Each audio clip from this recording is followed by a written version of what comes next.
Yes, Lord, maraming salamat, Panginoon, sa pagkataong to share your word.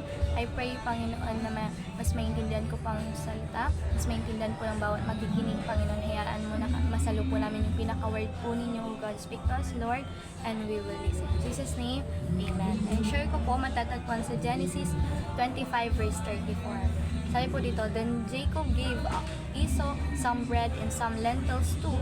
He ate and drank, and then got up and left. So Esau despised his birthright. Amen. So, may question po ako nilagay dito. Sabi ko po, what leads to desperation? Amen. Ano ba yung nagli-lead kapag desperate yung isang tao? And during this time, doon sa main text po natin, amen, we know na si Esau and Jacob were twin brothers. Amen. And siya po yung son ni Isaac. Sila po yung son ni Isaac and Rebecca. Amen. And Esau was a skilled hunter po, and while Jacob, siya po yung a quiet man, amen, who stayed at home. Amen. And one day, si Esau po is bumalik po siya sa kanilang tahanan, amen, galing sa field. And then siya po umuwi po siyang gutom and exhausted. Amen. And di ba kapag gutom po tayo, gusto natin ng pagkain, gusto natin ng maiinom. Amen. And during nung moment na to, yun yung kailangan ni Esau. Amen. And si Jacob, siya po yung pangalawang anak ni Isaac and Rebecca. And secretly, meron po siyang inggit kay Esau. Amen. And dahil nagkaroon ng opportunity, amen, Jacob took the opportunity na ma-exchange yung birthright niya birthright ni Esau sa kanya. Amen. And yun, sabi dito, Jacob saw the opportunity and offered Esau some bread and lentils too. Amen. But in exchange for his birthright.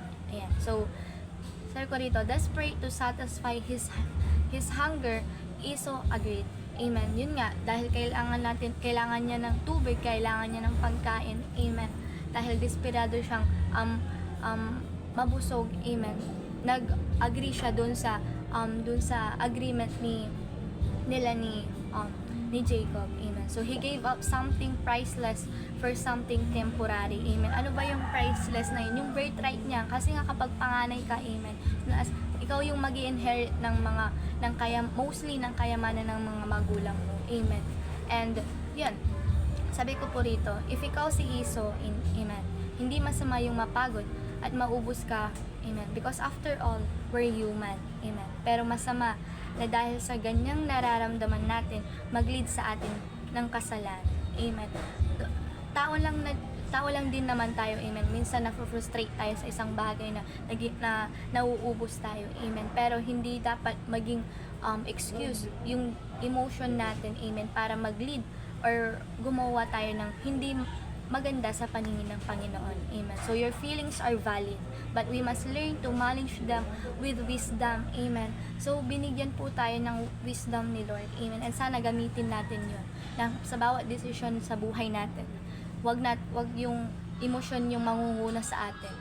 Pero yung wisdom na binibigay ni Lord, yun yung mag-guide sa atin sa tamang decision. Amen. So be mindful dahil hindi lahat ng gusto ng isip or puso o ng flesh mo ay ayon sa kalooban ng Diyos. Amen. Sabi nga po nila, di ba, our flesh is weak, but the spirit is willing. Amen. Yun, dahil yung spirit mo is willing, amen, lagi nating piliin, amen, na mag-stand doon sa kung ano yung tama, hindi sa paningin ng mundo, pero sa paningin ng Diyos. Amen. So, sabi ko dito, tandaan po natin, amen, that you can trade everything, but never trade your relationship with God and your commitment to His will. Amen. Madali na lang pong ipagpalit lahat ng bagay sa mundo. Especially, pwede mong ipagpalit yung isang bagay na mahalaga sa'yo kapag nasaktan ka, di ba? Dahil nasaktan ka, kayang-kaya mo tong i-let go, kayang-kaya mo tong ipalit sa ibang bagay. Amen. Pero sana kahit punong-puno tayo ng emosyon, kahit na nauubos tayo, amen, napapagod tayo, never trade your relationship with God with something na hindi naman mahalaga or something na temporary lang naman na magbibigay ng kasiyahan sa'yo. Amen. Ayan. And kagaya din ng mga Jacob po rito, hindi dahil gusto mo dapat maging sa'yo. Amen.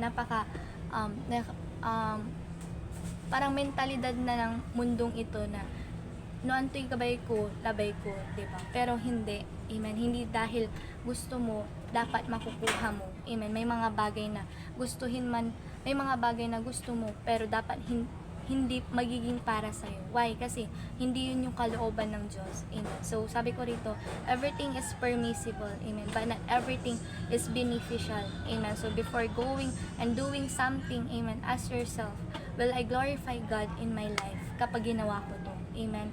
Huwag tayong impulsive sa mga decision natin. Amen. Kasi kapag impulsive po tayo, amen, yung consequences ng decision na yun, hindi tayo prepared. Amen.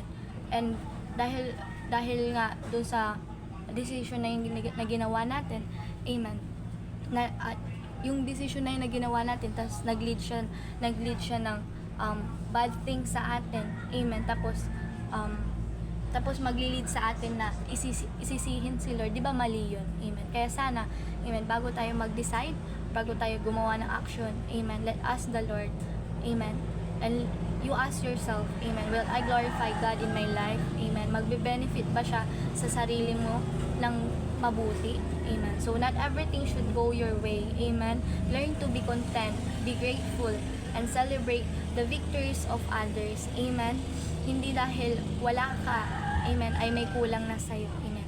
Mag-start na yung, di ba, and sabi ko rin dito, mag-start na yung siraan ng relationship kapag nagtanim ka na ng masama sa isip at puso ng isang tao. Amen. Kagaya na lang ni Jacob, may secretly, amen, may inggit siya sa kanyang kuya. Amen. And nag-lead yung ganong emosyon na yon, amen, sa kasalanan, sa mali. Amen. And nagkaroon, nawala yung relationship nilang dalawa. Amen. Amen. Kaya sana, bago tayo gumawa ng isang bagay or pagdesisyonan yung isang bagay, isipin mo rin kung hindi makakasira ng relasyon mo or at ng relasyon nyo ng Diyos. Amen.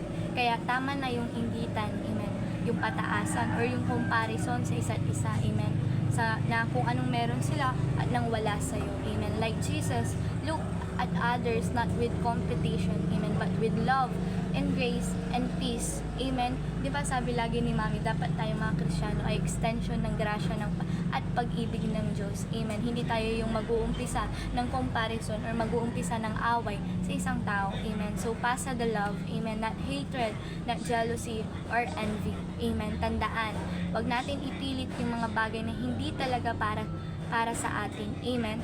Mag-focus tayo sa will at plan ni Lord sa buhay natin. Pero minsan mahirap, 'di ba? Mahirap mag-focus sa kung ano yung gusto ni Lord, kung ano yung purpose na binigay ni Lord sa buhay natin. Kasi gusto natin yung gusto natin. Pero sana let us deny ourselves. Amen. Sabi nga ni Jesus, if you want to be His disciples, amen, we have to deny ourselves. And denying ourselves means letting go of something na kahit na gusto mo, kung hindi gusto ni Lord, i-let it go mo.